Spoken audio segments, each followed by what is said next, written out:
Good morning student. आज हम लोग इसके पहले वाली वीडियो में हमने बताया था कि ये जियोमेट्रिक प्रोग्रेशन क्या होता है, गुणोत्तर श्रेणी, उसमें हमने चीज़ें पढ़ी थी, फार्मूले पढ़े थे कि nवां पद कैसे निकलेगा, योगफल का क्या टर्म बनता है, ठीक है। उसी के श्रृंखला में अब हम लोग आगे मूव कर रहे हैं। आज जो हम लोग टॉपिक पढ़ेंगे वो है जियोमेट्रिक मीन। जियोमेट्रिक मीन का मतलब क्या होता है? ये होता है गुणोत्तर माध्य, ठीक है। जिस प्रकार से हम लोगों ने अर्थमेटिक मीन पढ़ा हुआ था उसी प्रकार से यहाँ पे ये जीएम पढ़ेंगे, ठीक। ये हुआ जियोमेट्रिक मीन, ठीक है। तो अब बात क्या आती है कि जियोमेट्रिक मीन है क्या, ठीक है। तो सबसे पहली बात देखें कि यदि ए और बी के बीच का जियोमेट्रिक मीन चाहिए तो इसका मतलब जो जीएम बनता है, जीएम, तो GM equal to under root A B. बात क्लियर हो पाई? जीएम अगर दो कोई पद दे रखे हैं, एक ए और एक बी, ठीक है, एक पहला पद एक अंतिम पद, उसके बीच का कोई अगर जियोमेट्रिक मीन चाहिए तो जीएम होता है अंडर रूट ए बी, ठीक है। अब अंडर रूट ए बी तो बहुत बात हो गई, ये तो जीएम की बात हो गई, ठीक है। अब उसके बाद में बात क्या आती है कि एग्जाम्पल के थ्रू एक बात समझें कि जैसे एक क्वेश्चन के लेके हम लोग बात करते हैं। जैसे क्वेश्चन है कि बोलिए 1/3 और कामा 3, इसका जियोमेट्रिक मीन बताना है। तो जीएम कैसे निकालेंगे? GM equal to under root 1/3 into 3, यहाँ से 3 से 3 कैंसिल आउट, ये बनेगा 1। ये हुआ जियोमेट्रिक मीन। अब अगली बात समझे, एक तो ये कॉन्सेप्ट है, दूसरा कॉन्सेप्ट क्या है इसी में, जियोमेट्रिक मीन में अगला कॉन्सेप्ट क्या बनता है। देखिए, कहता है कि एक पद ए है, ठीक है, और अंतिम पद बी है। एक पद ए है, अंतिम पद बी है। यहाँ पे जियोमेट्रिक मीन चाहिए हमको, जियोमेट्रिक मीन चाहिए, तो कैसे जियोमेट्रिक मीन निकालेंगे? तो हमको एक बात पता होती है, क्या पता होती है कि यहाँ पे एक बनेगा G1, एक है G2, एक है G3। ऐसे कितने पद पड़े हुए हैं, ऐसे कितने पद पड़े हुए हैं, वो Gn तक पद पड़े हुए हैं। ये हुआ B, ठीक है। हमसे बोलेगा कि आप G1, G2, G3, G4, G5, Gn ये फाइंड करो। और एक बात पता है कि ये हमारी जीपी में है, जीपी में तो होगी ही। तो एक कंडीशन देखें, एक बात बताओ कि यहाँ पे ये क्या है, ये हिसाब से देखा जाए एक्चुअल में दूसरा पद है। G1 जो है दूसरा पद है कि नहीं है? G2 क्या है? तीसरा पद है, ठीक है। और G3 क्या है? G3 हमारे पास यहाँ पे चौथा पद है। अब ऐसे हम लोग Gn तक चलेंगे, ये हमारे पास B दे रखा है, ठीक है। तो हम लोग G1, G2, G3 और Gn तक कैसे मूव करेंगे? तो उसके लिए क्या है कि दूसरा पद, पहला पद तो पता है भाई, पहला पद तो पता है, लेकिन हमको R नहीं कहीं पे क्लियर आ रही। यदि R क्लियर हो जाए, यदि R क्लियर हो जाए तो हम लोग जो है इसकी G1, G2, G3 value find कर लेंगे भाई। फाइंड कर लेंगे, नहीं फाइंड कर लेंगे, क्योंकि पहला पद A, दूसरा पद AR, तीसरा पद AR स्क्वायर, ये चौथा पद AR क्यूब, मतलब AR क्यूब चौथा पद, ठीक है। ऐसे हम लोग चलते रहेंगे, ठीक है। तो इसका मतलब क्या हुआ कि हमको R नहीं पता है, ये R नहीं पता है। जब R नहीं पता है तो इसका मतलब क्या हुआ कि हमको यहाँ पे कुछ करना पड़ेगा। R तो फाइंड करेंगे ना, तो R कैसे फाइंड करेंगे?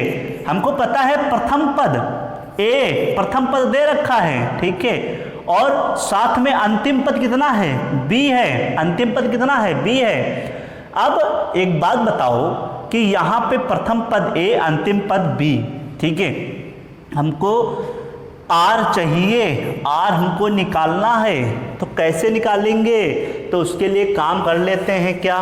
देखें, टोटल पदों की संख्या कोई पूछे, कह दे भैया यहाँ पे टोटल पदों की संख्या कितनी होगी, n कितना है, n।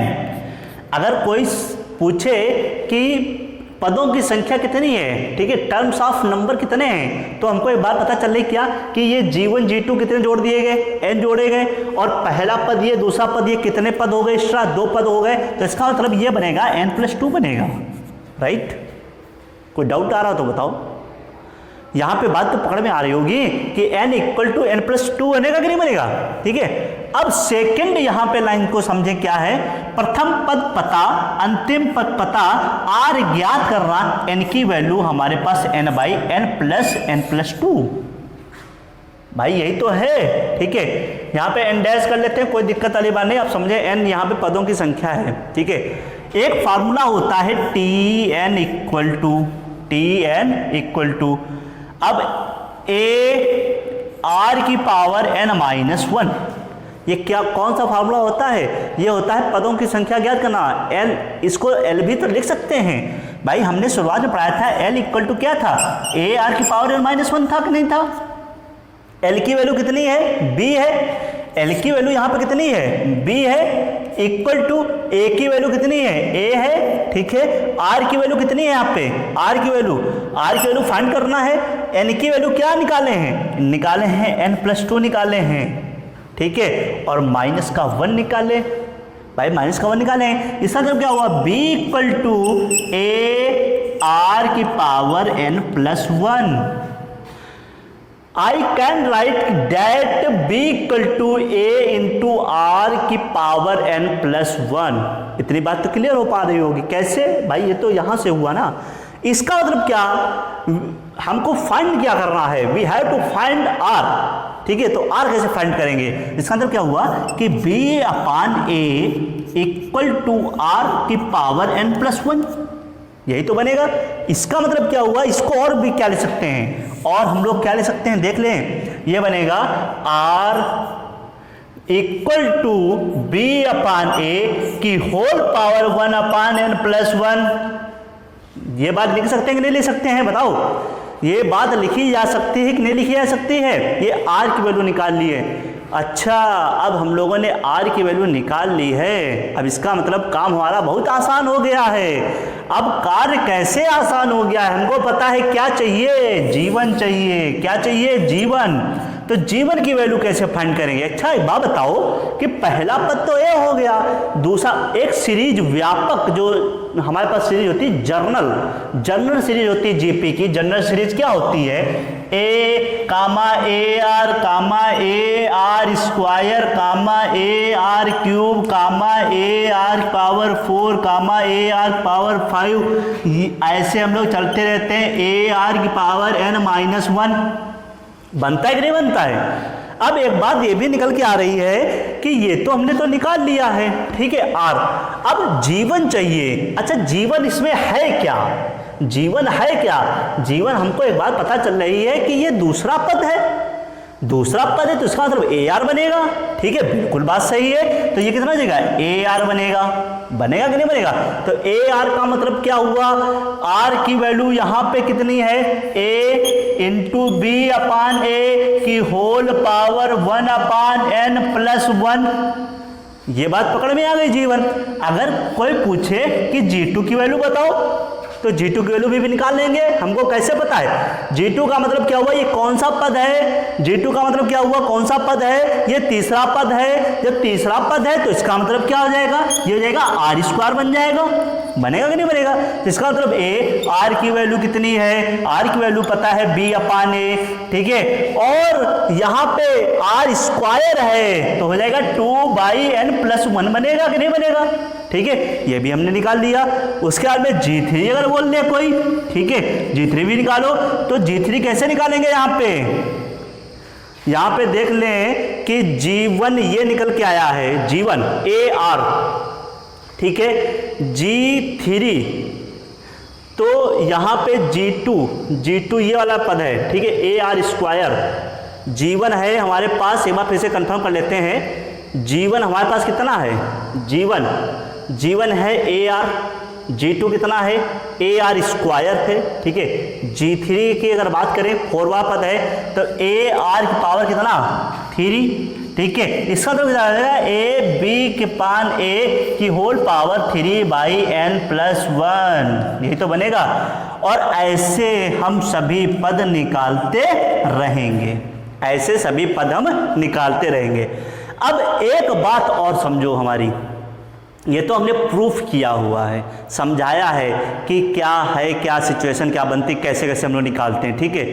लेकिन क्वेश्चन को कैसे पिकअप करेंगे, क्वेश्चन को कैसे सॉल्व करेंगे, उसके लिए क्या है, एक बात समझें। हमको सिर्फ आर चाहिए, हमको सिर्फ आर चाहिए, ठीक है। आर पता हो जाए, बात खत्म। तो आर के लिए कॉन्सेप्ट ये वाला लगाएंगे हम लोग डायरेक्ट, ये फार्मूला हम लोग यूज करेंगे आर का, आर वाला ये फार्मूला हम लोग यूज करेंगे। उसके बाद में सिचुएशन हमारे पास में बन जाएंगी। अब इसी प्रकार से एक क्वेश्चन हम लोग लेते हैं, एक क्वेश्चन देखते हैं, फिर हम आगे चीजें को और बताते हैं, ठीक है। क्वेश्चन देखें क्या दे रखा है।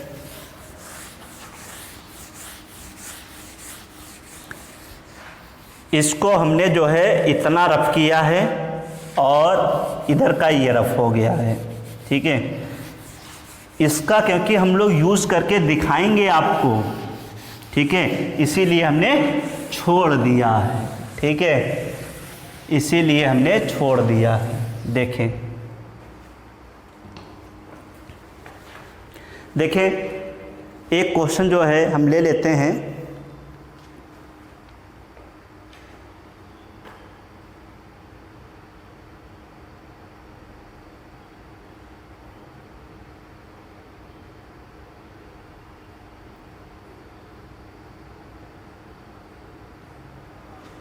कह रखा है ऐसी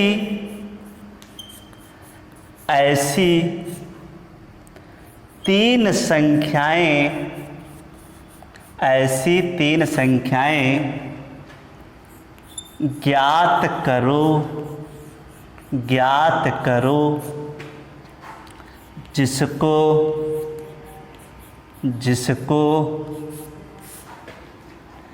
एक तथा 256 के बीच रखने पर प्राप्त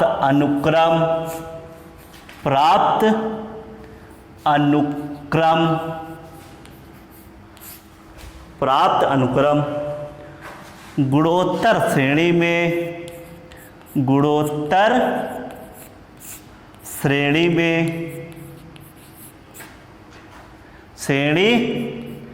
बन जाए। अब कैसे क्वेश्चन बनाएंगे देख लेते हैं। हमको पता है कि दो पद 1 और 256, मतलब क्या हुआ कि 1 और 256 के बीच कितने पद, 3 पद, मतलब एक हो गया G1, एक हो गया G2, एक हो गया G3, बताओ।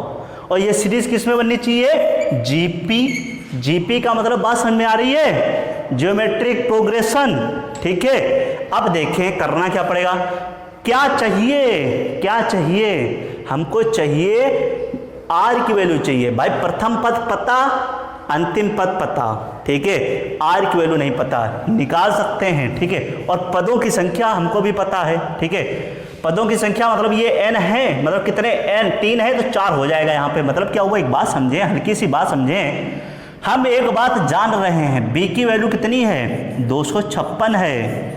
a की वैल्यू कितनी है, 1 है।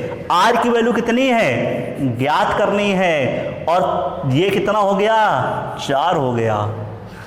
बात पकड़ में आई है कि नहीं आई है, ठीक है।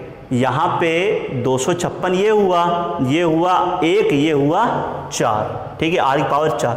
इसका मतलब क्या हुआ कि r की पावर 4 = 256, ठीक है। अब इसका फैक्टर करना है तो कैसे करेंगे देखें। तो 4 चक्के 16 चक्के 64 और 256, मतलब क्या हो जाएगा देखें कि ये बनेगा हमारे पास 4 गुणे 4 गुणे 4 गुणे 4। इधर समझ लेते हैं, यही तो बनेगा 4 चक्के 16, 16 चक्के 64, ठीक है। और 64 चक्के कितना होगा 256। या फिर ऐसे समझे 4 चक्कू 16, 4 चक्कू 16, 16 16 की मल्टीप्लाई कितनी होती है 256। ठीक है, अब हल्की सी बात और समझें, इसका मतलब क्या हुआ कि r बराबर हमने निकाल लिया।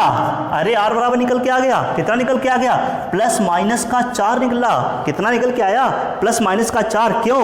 क्योंकि r की पावर अगर माइनस का 4 है, r के बराबर माइनस 4 है, तब भी पावर 4 करेंगे तो यहाँ पे कितना हो जाएगा यहाँ पे भी 4 आएगा। ठीक है, चाहे प्लस का हो चाहे माइनस का हो आएगा ही वर्क करने पर 256। ये तो बात खत्म हो गई। अब हमको क्या चाहिए, हमको चाहिए जीवन चाहिए। तो जीवन कैसे फाइंड आउट करेंगे, जीवन कैसे फाइंड आउट करेंगे? देखें, हमको पता होता है कि a comma A R square comma A R cube. ठीक है, ऐसे तो बनेगा। हमको 3 पद चाहिए थे, तो एक ये दूसरा पद तो बनेगा। ठीक है, तो ए आर पहले चाहिए। ए आर जीवन की वैल्यू कितनी है, ए आर है।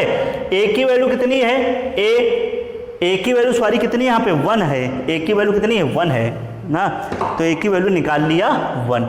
आर की वैल्यू कितनी है, आर की वैल्यू पहले 4 लेंगे प्लस का, तो यहाँ पे वैल्यू कितनी 4। ठीक है, G2 की अगर कोई वैल्यू पूछे तो कितनी हो जाएगी आर स्क्वायर बनेगा। G2 की कितनी हो जाएगी आर स्क्वायर। आर की ए की वैल्यू कितनी मतलब ए आर स्क्वायर, ये हमारे पास 1 हो गया। और आर की वैल्यू कितनी है 4 चक्के 16, तो यहाँ पे कितना हो गया 16 हो गया। अब G3 पूछ लिया गया है, G3 कितना हो जाएगा, ये हो जाएगा ए आर पावर 3। इसका मतलब 1 इंटू कितना, ये बन जाएगा हमारे पास 64। ठीक है, तो वैल्यू निकल के आएगी 64। ये किस केस की बात हो रही है, ये केस है कि जब a इक्वल टू 1 और r इक्वल टू माइनस का 4 हो तब। अच्छा ठीक है, कोई बात नहीं। अब इसका मतलब क्या हुआ, एक बात और समझें कि अब हमको माइनस में एक बार ले लेते हैं। माइनस में यदि लेंगे तो हमको जीवन की वैल्यू यहां से कितनी मिलेगी, जीवन ए आर का मतलब कितना 1 इंटू माइनस 4 बराबर कितना हो जाएगा -4 होगा। और G2 की वैल्यू कितनी निकल के आएगी A R square equal to 1 into कितना 4 चक्के 16, तो यहाँ पे कितना आ जाएगा 16 हो जाएगा। और G3 की वैल्यू कितनी निकल के आएगी ए आर क्यूब बनेगा कि नहीं बनेगा, ए आर क्यूब बनेगा कि नहीं बनेगा। इसका मतलब क्या हुआ, ये हुआ ए आर माइनस का कितना, ये हो जाएगा हमारे पास 4 चक्के 16, 16 चक्के 64, तो वैल्यू कितनी निकल जाएगी माइनस का 64। इधर कितना निकल के आया माइनस का 4 और कामा 16 कामा माइनस का 64। बताओ, यदि अगर कोई डाउट आ रहा है तो आप कमेंट करें और हमको बताएं कि सर हमको ये प्रॉब्लम आ रही है। ठीक है, और हम आपकी प्रॉब्लम को सॉल्व करेंगे। बात पकड़ में आ रही है। ठीक है, बेहतर रूप से आप चीज़ों को समझ सकते हैं, क्या प्रोसेस क्या लग रहा है, क्या तरीका क्या है, वो सब तरीका आप लोग समझ सकते हैं। एक क्वेश्चन और देख लेते हैं इसके बाद। ठीक है, देखें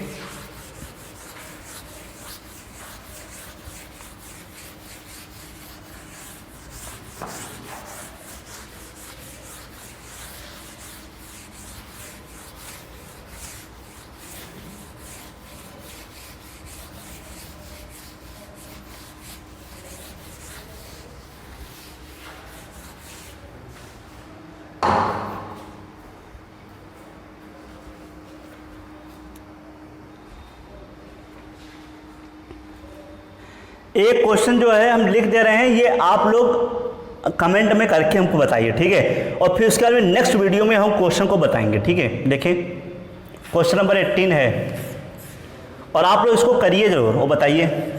कह रखा कि यदि 2 धनात्मक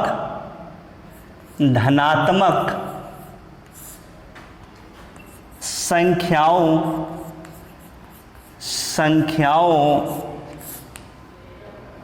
A तथा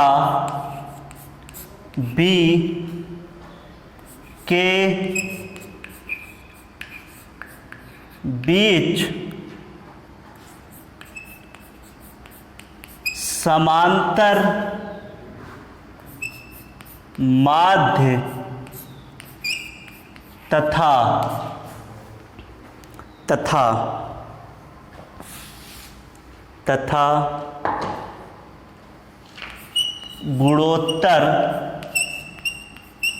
गुणोत्तर माध्य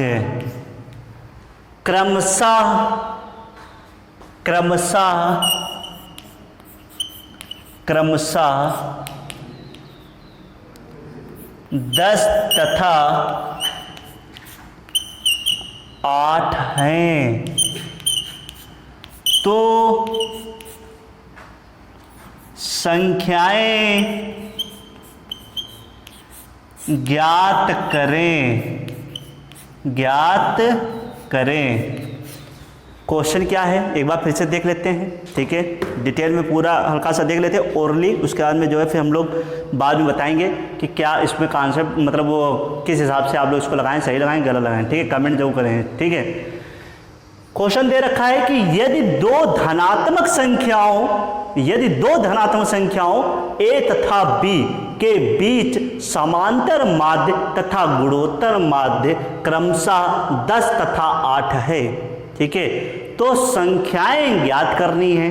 क्या ज्ञात करनी है? संख्याएं। तो सबसे पहली बात हमको पता है समांतर माध्य। समांतर माध्य का मतलब am पता है, am। तो am की वैल्यू होती है a प्लस बी बाई 2, एक तो ये कॉन्सेप्ट। दूसरा gm होता है, gm क्या बनता है? अंडर रूट का ab। यहां से am दे रखा, gm भी दे रखा, am दे रखा, gm भी दे रखा है। am की वैल्यू कितनी है? am की वैल्यू 10 है और gm की वैल्यू कितनी है? 8 है, ठीक है 8 की नहीं है। अब हम इसके बाद काम क्या होगा, काम को समझें। काम क्या करना पड़ेगा?